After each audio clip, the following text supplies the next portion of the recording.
আজকে সকাল থেকে ভিডিও করা হয়ে ওঠেনি, কারণ কি সকাল থেকে কাজে খুব ব্যস্ত ছিলাম, তাই জন্য ভিডিও করা হয়নি। আর রান্না ঝামেলা খুব একটা ছিল না, সেই জন্য খুব কম রান্না টান্না করে একটু বেরিয়েছিলাম। তারপরে আজকে সন্ধেবেলায় রান্না করব। আজকে রুটি তড়কা বানাবো, তো রুটিটা আমি কিনে নিয়ে আসবো।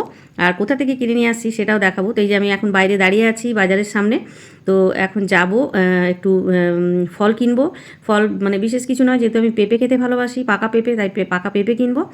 আর রুটিটা কিনে নিয়ে আসবো বাইরের থেকে। আর তড়কাটা আমি বাড়িতে বানিয়ে নেবো, আমি যেরকম পারি আর কি, ঘরোয়াভাবে সেইভাবে আমি তড়কাটা বানাবো। তো এই যে আমি চলে এসেছি বাজারে।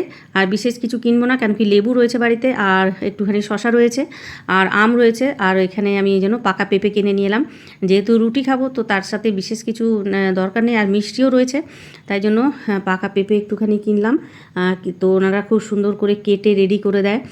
দেখুন, হাতও দেয় না পেঁপের মধ্যে, সুন্দর করে কেটে ওনারা আমাকে পাকা পেঁপেটা রেডি করে দিল। আর এখানে এই যে ফল রয়েছে, লেবু আছে, তারপর এখানে রয়েছে আম, আর শশা ছিল, কিন্তু শশাটা না খারাপ হয়ে গেছে, খাওয়া যাবে না। আর এখানে মিষ্টি রয়েছে, প্যাড়া ছিল। আর এখানে এই যে ভাপা সন্দেশ, ভাপা সন্দেশ খেতে তো ভালোই লাগে। আর আমার তো খুব প্রিয় ভাপা সন্দেশ। আর কি চাই, রুটির সাথে তো মিষ্টি আর একটু ফল টল হলে খুব ভালোই লাগে। তো আমি এখন বাড়ি এলাম, আর বাইরে তো খুব বৃষ্টি পড়ছে। আর তো আজকে তো বলেছিলাম যে আজকে রুটি আর তড়কা খাবো, তাই জন্য বাড়িতে এসে এখন একটু তৈরি হয়ে গেলাম রুটি আর তড়কা রেডি করার জন্য। তো আমি তো আগেই বলেছি যে রুটিটা আমি আজকে বাইরে থেকে নেব, আর তড়কাটা বানিয়ে নেব বাড়িতে। তো একদম ঘরোয়াভাবে কীভাবে বানাচ্ছি, তো চলুন আপনাদের সাথে শেয়ার করি। তো চলে এলাম আমি এখানে তড়কা বানানোর জন্য। আর এই তড়কার ডালটা আমি 2-3 ঘন্টা ভিজিয়ে রেখে দিয়েছিলাম। ভেজানোর পর দেখুন কী সুন্দর হালকা সেদ্ধ মতন হয়ে গেছে। আর এখানে পেঁয়াজ, রসুন, আদা, কাঁচা লঙ্কা সব কুচি করে নিয়েছি। লঙ্কাটা কুচি করে কাটিনি। তারপর এখানে ফ্রাই প্যানের মধ্যে সাদা তেল দিলাম। সাদা তেলটা একটু গরম করে নিলাম প্রথমে। গরম করে নিয়ে তারপর এখানে তড়কাটা রান্না করব। তো যাই হোক, এখানে তেলটা দেখছি বেশ গরম হয়ে গেছে। গরম হয়ে যাওয়ার পর এখানে আমি দিয়ে দিলাম পেঁয়াজ কুচি। পেঁয়াজ কুচিটা দিয়ে তারপর সুন্দর করে একটু ভাজা ভাজা করলাম, নেড়ে নিলাম ভালো করে। নেড়ে নিয়ে যখন দেখলাম বেশ একটু ভাজা ভাজা হয়ে গেছে, তখন এখানে আমি দিয়ে দিলাম আদার যে কেটে রেখেছিলাম ছোট ছোট টুকরো করে থেতো আদা, সেই আদা দিয়ে দিলাম, এবং কাঁচা লঙ্কা কুচি আর রসুন কুচি সবগুলো দিয়ে সুন্দর করে ভাজা ভাজা করে নিলাম। তো এটা ভাজা ভাজা করে নেবার পর দেখুন বেশ লাল লাল হয়ে গেছে, ভেজে নিলাম। তারপর সুন্দর করে ভেজে নেবার পর যে তড়কার ডালটা আমি ভিজিয়ে রেখেছিলাম, সেই ডালটা দিয়ে দিলাম। তড়কার ডালটা দিয়ে তারপর এটা সুন্দর করে পেঁয়াজ, রসুনের আর আদার সাথে ভাজা ভাজা করে নিলাম। মাখানোর পর সুন্দর করে দিয়ে দিলাম এখানে লবণ। লবণ দিয়ে দিলাম। লবণটা দেওয়ার পর এখানে দিয়ে দিলাম হলুদ। তারপর সুন্দর করে দিয়ে এটা নাড়াচাড়া করে নিলাম, ভালো করে ভেজে নিলাম। এটাতে ভেজে নেবার পর তারপর যখন দেখলাম যে বেশ জল বেরিয়ে গেছে তড়কার থেকে, নুনটা দেবার পরই তো জলটা বেরোয়, তাই জন্য একটু ভালো করে যখন নাড়াচাড়া করলাম, একটু ঢাকা দিয়ে রেখেছিলাম, তারপরেই দেখুন কীরকম জল বেরিয়ে গেছে। তো জলটা হালকা সেদ্ধ করে নেবার পর এটা কুকারে সেদ্ধ করব, তাই জন্য কুকারটা রেডি করলাম। কারণ তড়কা কিন্তু কুকারে না করলে টেস্ট হয় না।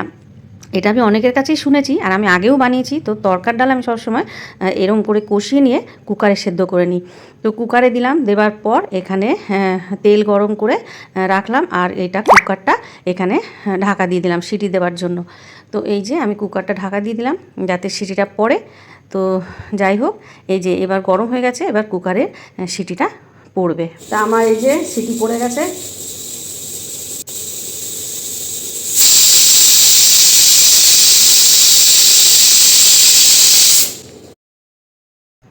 তো এই যে ডালটা কি সুন্দর সেদ্ধ হয়ে গেছে, দেখুন কুকার থেকে বার করলাম, সেদ্ধ হয়ে গেছে। তারপর এখানে আমি ফোড়ন দেবো, পেঁয়াজ, আদা, রসুন সব কিছু কেটে রেখেছি, আর অবশ্যই ডিম রেখেছি, কারণ ডিম তড়কা বানাবো।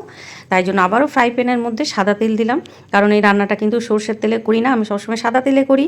তারপর এখানে তেলটা গরম হয়ে যাওয়ার পর এখানে ডিম দিয়ে দিলাম। ডিমটাকে প্রথমে আগে একটু ভুজিয়া করে নিলাম, ভুজিয়া করে নিয়ে তারপর সেটাকে নামিয়ে রেখে দিলাম, কারণ ওটা পরে আমি মেশাবো। দিয়ে আবারও এখানে কড়াইয়ের মধ্যে তেল দিলাম, আর কড়াইটার মধ্যে ডিমটা ভেজেছিলাম বলে একটু ডিমটা লেগেছিলো, দেখতে কীরকম লাগছিল, তো তাই জন্য এটা কিছু মনে করবেন না। তারপর আমি এখানে দিয়ে দিলাম পেঁয়াজের কুচি। পেঁয়াজের কুচি দেবার পর এখানে দিয়ে দিলাম আদা এবং রসুন কুচি, সুন্দর করে ভাজা করে নেবার জন্য দিয়ে দিলাম আর একটু কাঁচা লঙ্কার কুচি। ঝালটা যে যার অনুমান মতন খাবেন, আমি ঝাল একটু কমই দিয়েছি। দেখুন এত সুন্দর লাল লাল হয়েছে আর কি সুন্দর গন্ধ উঠছে। তারপরে আমি সেদ্ধ করে আমি যে ডিমটা ভেজে রেখেছিলাম ভুজিয়া করে, সেই ডিমটা দিয়ে দিলাম। ডিমটা দিয়ে সুন্দর করে এখানে নাড়াচাড়া করে নিলাম। নাড়াচাড়া করে নেবার পর আমি দিয়ে দিলাম যে ডালটা সেদ্ধ করে রেখেছিলাম কুকারে, সেই সেদ্ধ করা ডালটা দিয়ে আবারও এটা সুন্দর করে নাড়াচাড়া করে নিলাম, মাখা মাখা করে নিলাম। তারপরে এটা প্রায় অনেকটাই হয়ে গেছে রান্না, দিয়ে সুন্দর করে নেড়ে চেড়ে আবারও ডিমের সাথে সুন্দর করে মাখিয়ে নিলাম। মাখিয়ে নেবার পর একটা মেন ইম্পর্টেন্ট মশলা দিলাম, সেটা হচ্ছে তরকার মশলা না দিলে তো টেস্ট আসে না, তাই জন্য এখানে দিয়ে দিলাম তরকার মশলা। এটা দেবার পর তো খুবই সুন্দর সেন্ট উঠছিল। তো তৈরি হয়ে গেল আমার ডিম তরকা। আর এখানে চলে এলাম রুটি নেবার জন্য, যেখান থেকে আমি বললাম কি রুটি নিয়ে আসবো কিনে, প্রায় আমি এখান থেকে রুটি নিয়ে আসি। এই দেখুন এখানে আটাটা মাখা হচ্ছে, মেশিন দিয়ে আটাটা মাখছে একটা জায়গার মধ্যে, গোলভাবে আটাটা মাখা হচ্ছে। মেখে নেবার পর তার পাশেই রয়েছে মেশিন, এটা অলরেডি কিন্তু আটাটা মাখা হচ্ছে। মেখে নেবার পর আরেকটা মেশিন রয়েছে পাশে, সেখানে কি হচ্ছে ডো হয়ে বেরোচ্ছে, মানে গোল গোল যেটা আমরা হাতের মধ্যে তৈরি করি আটার ডোটা, সেটা এটা মেশিনের দ্বারা এখানে বের হচ্ছে একটা একটা করে। আর দেখতে এত সুন্দর দেখতে লাগছে, দেখুন এই দেখুন ডোগুলো বেরোচ্ছে, আর নিয়ে আবার ওপরে রেখে দেওয়া হচ্ছে। প্রত্যেকটা ডো কিন্তু একই মাপের, এটা নয় যে একটা ছোট একটা বড়, তা কিন্তু নয়, প্রত্যেকটা মাপই কিন্তু একই টাইপের। তো এই যে ডোটা এখানে বেরোচ্ছে, দেখতে তো এত সুন্দর লাগছে। আমি তো প্রায় দিন মাঝে মধ্যে এখান থেকে নিয়ে আসি, বাড়িতে তো রুটি বানানোই হয়, কিন্তু মাঝে মধ্যে যেহেতু এটা দোকানটা আমার বাড়ির একদম কাছে, তাই জন্য মাঝে মধ্যে রুটি নিয়ে আসি। এখানে হাতের কোনো ব্যাপার নেই, পুরোটাই মেশিন দিয়ে রুটিটা তৈরি হচ্ছে। তারপর ডোটা এখান থেকে বেরিয়ে যাওয়ার পর এই যে মেশিনটা দেখতে পাচ্ছেন, এই মেশিনটার মধ্যে রুটি হয়ে এটা বেরোবে। তো এই যে বাঁদিকে মেশিনটা, এই যে এখানে চলছে মেশিনটা, তার ওপরে যে ব্ল্যাক কালারের যে জায়গাটা, এটা রুটিটা পড়ে এটা রানিং হয়ে যে জায়গাটা রয়েছে, এই যে জায়গাটা, এখানে রুটিটা একদম গোল হয়ে নেমে আসছে, আস্তে আস্তে নিচে পড়ছে। একটা রুটি অলরেডি নিচে পড়ছে, তখন ভিডিওটা ঠিক করে তোলা হলো না। এই যে এটা রুটিটা হয়ে এই যে নিচে পড়ছে, তারপর আবারও পরপর কিন্তু রানিং একই সাথে অনেকগুলো রুটি পরপর নিচে নামবে। তো এই যে একটা রুটি এখানে নেমে গেল, একটু ওয়েট করতে হবে।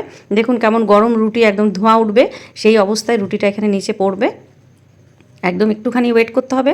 তো এখানে তারপর অনেকেই আসে, প্রচুর ভিড় হয়, অনেকক্ষণ দাঁড়াতে হয়, তারপর রুটি পাওয়া যায়। তারপর কি করছে, রুটিটা পড়ার পরে যারা ওখানে রয়েছে তারা চিমটা দিয়ে, হাতে কোনো ব্যাপার নেই, চিমটা দিয়ে রুটিটা নিচ্ছে, চিমটে দিয়ে রুটিটা নিয়ে তারপর প্যাকিং করছে।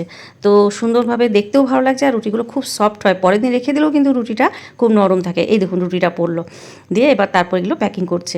তো আবারও দেখাচ্ছি, এই দেখুন হাতে করে শুধু জাস্ট একটু আটা মেখে ডোটা এখানে ফেলে দিচ্ছে। এই দেখুন ডোটা এখানে ফেলে দিল, এবার দেখুন পর পর রুটি এখানে আসছে, কি সুন্দর দেখতে লাগছে না জায়গাটা। পরপর রুটিগুলো এটা পড়ছে, আর তারপর একদম সেকে আসছে আর কি, সেকা হয়ে আসছে।